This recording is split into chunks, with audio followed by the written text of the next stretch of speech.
स्वागत है दोस्तों आप सभी का अपने YouTube चैनल में। और आज के वीडियो क्लास 10 के सभी विद्यार्थी के लिए बहुत ही ज़्यादा इंपॉर्टेंट होने वाला है। ठीक है, जो विद्यार्थी जेक बोर्ड से 2023 में बोर्ड एग्जाम देने वाले हैं, वीडियो को शुरू से लेकर अंत तक देखिएगा। और दोस्तों आज का ये वीडियो बहुत ही ज़्यादा इंपॉर्टेंट होने वाला है और ये आपका वीडियो क्वेश्चन पेपर की तरह ही काम करने वाला है। जैसे कि आप देख पा रहे हैं यहाँ पर क्वेश्चन पेपर का क्लिप आपको जो है दिख रहा है। ठीक है, और सेम जो भी मैं बताऊंगा आपका एग्जाम में भी इस प्रकार का क्वेश्चन पेपर का क्लिप भी दिखेगा और साथ ही क्वेश्चन भी दोस्तों 100% आपके बोर्ड एग्जाम में आने वाला है। ठीक है, इसलिए वीडियो को शुरू से लेकर अंत तक देखिएगा। और आज की इस वीडियो में जितना भी प्रश्न है वो आप प्रश्न सह उत्तर पुस्तिका का यानी कि सब्जेक्टिव प्रश्न रहने वाला। ठीक है, और आपका जो सब्जेक्टिव प्रश्न रहेगा ये 40 नंबर का रहेगा, जिसमें आपको यहाँ पर देखिए प्रश्नों की संख्या जो आपका रहेगा 1 से लेकर 7 तक। ठीक है, ये आपका अति लघु उत्तरीय यानी कि वेरी शॉर्ट प्रश्न रहेगा, जो आपको 7 प्रश्न में 5 प्रश्न का उत्तर देना। ठीक है, 7 में से 5 का उत्तर देना और एक प्रश्न पर 2 नंबर दिया जाएगा। ठीक है, इसको समझ लिए। उसके बाद जो है आपको दोस्तों क्वेश्चन में बताऊंगा जो आपका 100% बोर्ड एग्जाम में आएगा। ठीक है, उसके बाद शॉर्ट प्रश्न का जो नंबर है दोस्तों ये 8 से लेकर यहाँ पर आप सभी का 14 तक रहने वाला। ठीक है, और ये भी प्रश्नों की संख्या टोटल आपका 7 रहेगा और इसमें 5 का सही जवाब देना है। और इसमें दोस्तों एक प्रश्न पर 3 नंबर दिया जाएगा और इस प्रकार से शॉर्ट आपका जो 15 नंबर का रहेगा। ठीक है, लॉन्ग की बात करें दोस्तों तो लॉन्ग में आपका जो 15 से लेकर क्वेश्चन जो यहाँ पर 19 तक का रहेगा। ठीक है, जिसमें आपको जो केवल 3 प्रश्न को सही जवाब देना है यानी कि उत्तर आपको देना है और एक प्रश्न पर 5 नंबर दोस्तों, इस प्रकार से 15 नंबर लॉन्ग पे मिलेगा। ठीक है, तो जैसा कि पैटर्न यहाँ पर आप देख रहे हैं उसी प्रकार का पैटर्न आपको बोर्ड एग्जाम 2023 में देखने मिलना है और ये जेक बोर्ड में देखने को मिलने वाला। ठीक है, और 40 नंबर का जो ऑब्जेक्टिव है दोस्तों उसका जो वीडियो ऑलरेडी बन चुका है। ठीक है, नहीं देखे तो डिस्क्रिप्शन बॉक्स में लिंक है, इस वीडियो के अंत में देख लीजिएगा। ठीक है, खत्म होने के बाद आपको जरूर से देख लेना। जितना भी चीज़ यहाँ लिखा गया है आपको जो है 2023 के बोर्ड एग्जाम में देखने को मिला। आज हम लोग जो है गणित के पेपर को हम लोग सोल्व करेंगे। ठीक है दोस्तों, जो कि आपको मैथ का रहने वाला है, मैथ का हर एक प्रश्न को सोल्व करेंगे जो आपके क्वेश्चन पेपर 2023 में आएगा। तो चलिए हम लोग वीडियो को स्टार्ट करते हैं। ठीक है, जो वीडियो को लाइक नहीं किया वीडियो को लाइक कर लीजिए, चैनल को सब्सक्राइब नहीं किया चैनल को सब्सक्राइब कर लीजिए, दोस्तों के साथ इस वीडियो को जरूर शेयर कीजिए ताकि उन्हें भी इस वीडियो का लाभ हो सके। ठीक है, तो सबसे पहले यहाँ पर समझिए कि सेक्शन वाइज आपका जो है 3 कैटेगरी में है। ठीक है, सेक्शन ए, सेक्शन बी और सेक्शन सी में आपका जो पेपर रहेगा सब्जेक्टिव का। तो यहाँ पर देखिए सेक्शन ए में लिखा गया है कि इन्हीं 5 प्रश्नों का उत्तर है। ठीक है, आंसर एनी 5 क्वेश्चन। तो सबसे पहला प्रश्न दोस्तों, और ये प्रश्न आपका 2 नंबर का रहेगा। ठीक है, 2 नंबर का रहेगा, जितना भी आपका वेरी शॉर्ट रहेगा। तो प्रश्न है कि 96 और 404 का महत्तम समर्पक। ठीक है, 4 दिया है, 96 और 404 का लघुत्तम समर्पक ज्ञात कीजिए। कहने का मतलब है दोस्तों आपको पता है कि दो अगर संख्या दिया है तो दो संख्या का जो गुणनफल होता है दोस्तों ये एलसीएम और एलसीएम गुने एचसीएफ के जो बराबर होते हैं। ठीक है, तो दो संख्या आपका 96 और 404 है। ठीक है, तो इनका जो गुणनफल है ये एलसीएम और एचसीएफ के गुणनफल के बराबर होगा। ठीक है, तो किस प्रकार से आपको लिखना, देखिए आंसर में यहाँ पर ब्लैंक दिख रहा है और स्टेप बाय स्टेप समझाएंगे। इसी प्रकार से आपको एग्जाम में लिखना है तब आपको 2 नंबर दिया जाएगा। ठीक है, तो सबसे पहले यहाँ पर 96 लिखना है, 96 गुने 404। ठीक है, बराबर में लिखना है दोस्तों, यहाँ पर होता है एचसीएफ गुने एलसीएम। ठीक है, तो एचसीएफ दोस्तों इसका 4 दिया गया है। ठीक है, तो एचसीएफ हम लोग यहाँ लिख लेंगे 4 और एलसीएम को हम लोग दोस्तों गुना में लिख लेंगे। ठीक है, निकालना हम लोग को एलसीएम। तो जब हम लोग एलसीएम निकालेंगे दोस्तों तो आपका ये 2 ऊपर में है तो ऊपर में रह जाएगा। ठीक है, 96 गुना 404 आपका रह जाएगा दोस्तों, भागे में दोस्तों आपका यहाँ पर 4 चला जाएगा। ठीक है, 4 चला जाएगा तो अब हम लोग इसको काटेंगे तो 4 दूना 8। ठीक है दोस्तों, 4 दूना 8 हो गया और इसमें बच गया 1 और 6 16। तो यहाँ पर 4 चौके 16 यानी कि 24 और 404 का जो आपका गुणनफल आएगा। ठीक है, 24 गुने 404 अगर इसको गुना करेंगे तो दोस्तों आपका आंसर जो आएगा ये 96। ठीक है, इस प्रकार से इतना आपका जो है एलसीएम इसका हो जाएगा और इस प्रकार से राइट आंसर हो जाएगा। ठीक है, तो इस तरह से आपको मैथ का उत्तर को बनाना है। ठीक है, स्टेप बाय स्टेप जिस तरह से मैं समझाया हूँ। और देखिए दोस्तों हर एक प्रश्न को आपको अच्छी तरह से दिखना है। ठीक है, यहाँ से 100% प्रश्न आपके जो बोर्ड एग्जाम में देखने को मिलने वाला है। ठीक है, इसलिए वीडियो को लाइक और चैनल को सब्सक्राइब अभी से कर दें। और यहाँ पर टोटल आपको 19 सब्जेक्टिव प्रश्न कराया जाएगा जो कि आपके क्वेश्चन पेपर में रहने वाला है। ठीक है, 19 प्रश्न। तो यहाँ पर देखिए सेकेंड नंबर का जो प्रश्न है दिया गया है कि एपी 10,7,4 का 30वां पद है। यानी कि यहाँ पर दोस्तों 10,7,4 का यहाँ पर 30वां पद पूछा है। तो सबसे पहले आपको पता होगा इसमें आपको सबसे पहले ए निकालना है। ठीक है, ए क्या होता है, जो आपका प्रथम पद होता है वही आपका ए कहलाता है। ठीक है, तो ए दोस्तों आपका 4 हो जाएगा। उसके बाद हम लोग निकालते हैं डी। ठीक है, सार अंतर जिसको हम लोग कहते हैं।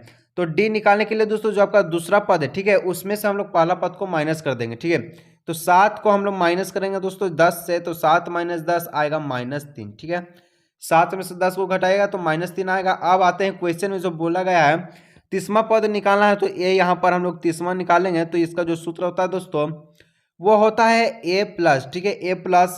और अब ध्यान दीजिएगा यहाँ पर तीसरा पद पूछा है तो एक हम लोग घटा देंगे 29D यहाँ पर लिख लेंगे। ठीक है, बराबर का बराबर हम लोग लिखेंगे। ए दोस्तों आपका कितना है 10 है, तो 10 यहाँ पर बैठा देंगे, प्लस का प्लस 29 का 29 लिखेंगे।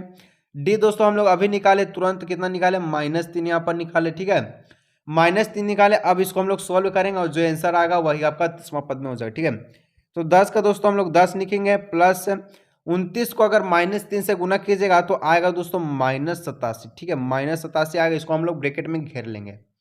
अब इसको हम लोग सॉल्व करते हैं, क्या आंसर आपका प्राप्त होता है। ठीक है, तो 10 को दोस्तों हम लोग 10 लिखेंगे, प्लस यहाँ पर बराबर देना। ठीक है, और जो आपका ब्रैकेट में था -87 आपका जो यहाँ पर ब्रैकेट में था। ठीक है, अब इसको दोस्त यहाँ पर आपको पता है कि माइनस को जब हम लोग प्लस से माइनस प्लस क्या होता है तो माइनस होता है, यानी कि आपको यहाँ पर लिखना है 10 -87। अब 10 में से 87 को घटाइएगा तो आएगा -77। ठीक है, तो यानी कि AP 10,7,4 का जो तीसरा पद होगा दोस्तों ये -77 इसका आंसर हो जाएगा। ठीक है, तो आंसर सिर्फ -77 नहीं लिखना है, जिस प्रकार से स्टेप बाय स्टेप समझाए उसी प्रकार से आपको लिखना है। ठीक है, अब चलिए तो यहाँ पर 3 नंबर का जो प्रश्न है बहुत इंपॉर्टेंट प्रश्न दोस्तों। ठीक है, VVI इंपॉर्टेंट प्रश्न है, अच्छी तरह से इसको जरूर से देखिएगा।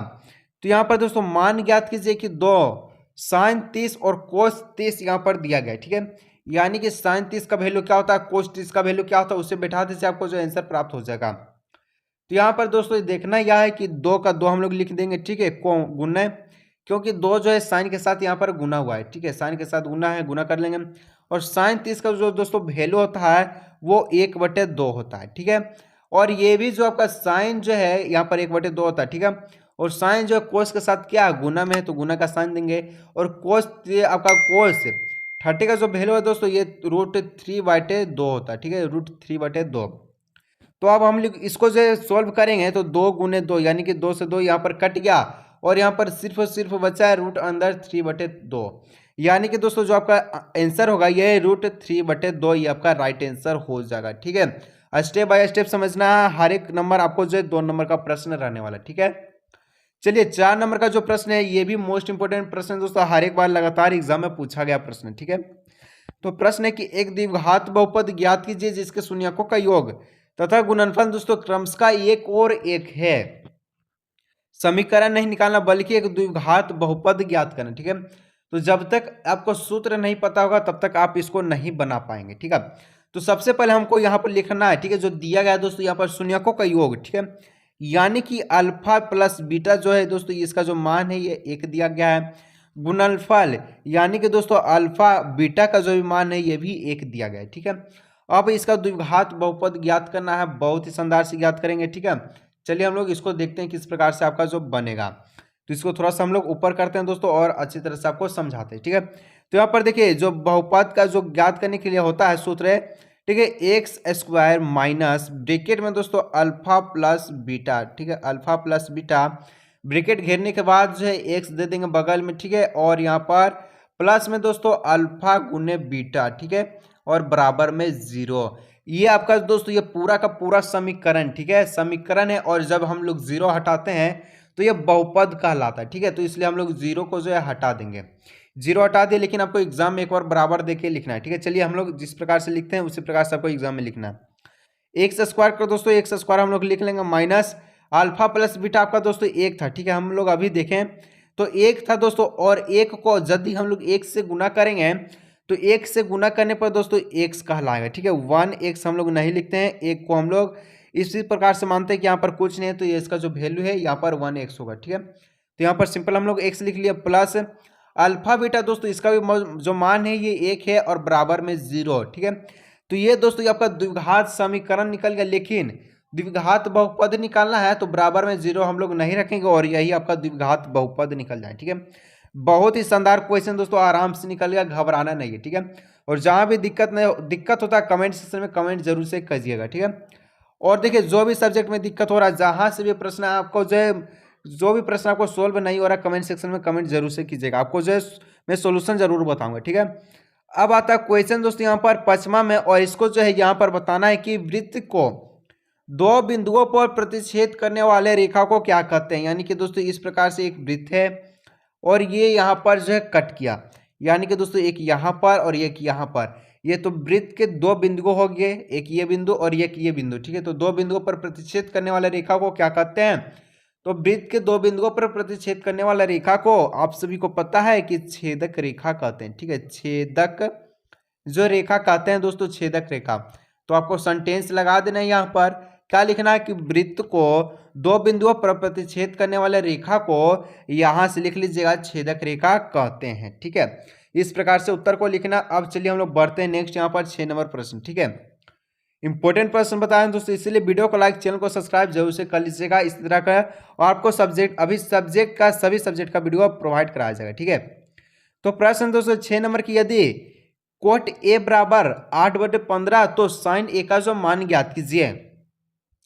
अब यहाँ पर समझना यह है कि जब आपको सूत्र पता है तो आप इसे बना सकते हैं, ठीक है। तो यहाँ पर एक बात समझिए कि कोट ए है, ठीक है। कोट ए बराबर क्या होता है, लंब बटे आधार या आधार बटे लंब या कर्ण बटे आधार या कुछ भी। तो आप कहेंगे कि सर कोट ए बराबर जो होता है ये क्या होता है, तो आपका जो उत्तर होगा आधार बटे लंब, ठीक है दोस्तों। आधार बटे लंब होता है, ठीक है। आधार यहाँ पर अच्छी तरह से लिख लीजिए, आधार बटे लंब को हम लोग दोस्तों जो कोट ए का जो है यहाँ पर मान होता है ये आधार बटे लंब होता है, ठीक है। तो यहाँ पर आधार दोस्तों ये 8 है और लंब आपका दोस्तों ये 15 है, ठीक है। आधार 8 लंब 15 और निकालना है साइन ए, यानी कि साइन ए का जो वैल्यू क्या होगा। तो साइन ए में दोस्तों इसका जो सूत्र है, यानी कि इसको क्या आपका जो साइन ए में क्या होता है, तो आप कहेंगे कि साइन ए में जो होता है लंब बटे क्या होता है, लंब बटे दोस्तों आपका होता है कर्ण, ठीक है। लंब बटे कर्ण होता है। चलिए हम लोग यहाँ पर लिखते हैं, ठीक है। तो साइन ए बराबर लंब, ठीक है, लंब बटे कर्ण होता है, ठीक है, लंब बटे कर्ण। तो अब यहाँ पर एक बात समझना है आपको दोस्तों कि यहाँ पर आधार और लंब दिया गया है लेकिन कर्ण नहीं दिया गया है। तो कर्ण हम लोग को सबसे पहले निकालना है, तो पाइथागोरस प्रमेय से हम लोग निकालेंगे, ठीक है दोस्तों। तो पाइथागोरस प्रमेय जो होता है ये कर्ण स्क्वायर होता है। तो यहाँ पर देखा स्टेप बाय स्टेप आपको यहाँ पर लिख के समझा रहे ताकि कोई दिक्कत ना हो, ठीक है। चाहे हम इसको जो है तुरंत बना सकते थे, लेकिन स्टेप बाय स्टेप आपको जो एग्जाम में लिखना है। कर्ण स्क्वायर बराबर क्या होता है, लंब स्क्वायर, ठीक है, लंब स्क्वायर। यहाँ पर देखिए दोस्तों हम लोग पी लिख देते, ठीक है। परपेंडिकुलर आप जानते हैं कि लंब स्क्वायर होता है, और प्लस दोस्तों आपका जो यहाँ पर क्या हो जाएगा बी का स्क्वायर, यानी कि बेस यानी आधार, ठीक है। कर्ण निकालना है तो यहाँ पर एच लिख लेंगे हम लोग, एच का स्क्वायर, ठीक है। एच का स्क्वायर बराबर पी दोस्तों यहाँ पर हम लोग को मालूम है, अभी मैंने बताया 15 आपका जो है क्या था, लंब था, और 8 आपका जो आधार था, ठीक है। तो 15 का हम लोग स्क्वायर कर लेंगे दोस्तों, और प्लस बेस आपका जो था ये 8 था, ठीक है। 8 का हम लोग स्क्वायर कर लेंगे। 15 का स्क्वायर होता है 225, ठीक है, और 8 का जो स्क्वायर होता है ये होता है 64, और यहाँ पर एच स्क्वायर यहाँ पर लिखना है, ठीक है। एच स्क्वायर बराबर 225 प्लस 64, इतना ध्यान रखिए। अब यहाँ लिखते हैं एच स्क्वायर, ठीक है, 225 और, ठीक है, 225 यहाँ पर हम लोग लिख देते हैं, और 64 को अब हम लोग जोड़ेंगे, ठीक है। एच स्क्वायर का एच स्क्वायर 225 और 64 को जोड़ेंगे दोस्तों तो 289 आ गए, ठीक है। 5 9 6 2 8 2 का 2 289, और एच निकालेंगे तो अंडर रूट में 289 चला जाएगा, ठीक है, 289। तो 289 दोस्तों ये किसका वर्गमूल है, तो आपको पता है कि ये 17 का वर्गमूल है, ठीक है। तो यानी कि एच जो आपका दोस्तों ये 17 आ जाएगा, ठीक है। अभी इसका समाप्ति नहीं हुआ, एच आपका जो 17 आ गया। अब यहाँ पर जो आपका प्रश्न का जो उत्तर है ये आखिरी कगार पे है, ठीक है।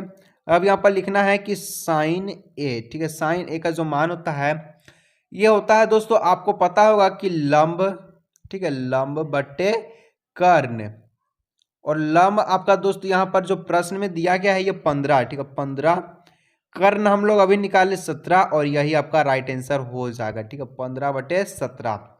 इस प्रकार से दोस्तों उत्तर को बताना है, ठीक है। अब चलिए यहाँ पर हम लोग देखते हैं वेरी शॉर्ट का लास्ट प्रश्न है आपका 7 नंबर, ठीक है। उसके बाद हम लोग शॉर्ट देखेंगे और लॉन्ग भी देखेंगे, ठीक है, इसी वीडियो में। चलिए तो यहाँ पर देखिए, तो 7 नंबर है कि मान निकालिए, ठीक है, sine 60 degree cos 30 degree plus sine 30 degree और कोस 60 डिग्री तो यहाँ पर साइन 30 डिग्री का जो मान है दोस्तों यहाँ पर क्या होता है, तो सबसे पहले आपको पता है, अगर इसका टेबल याद होगा तो आपको पता है, ठीक है। साइन 30 साइन 60 का जो वैल्यू होता है ये होता है दोस्तों √3/2, ठीक है। और यहाँ पर बीच में कुछ का साइन नहीं है तो क्या है, गुना है, तो गुना।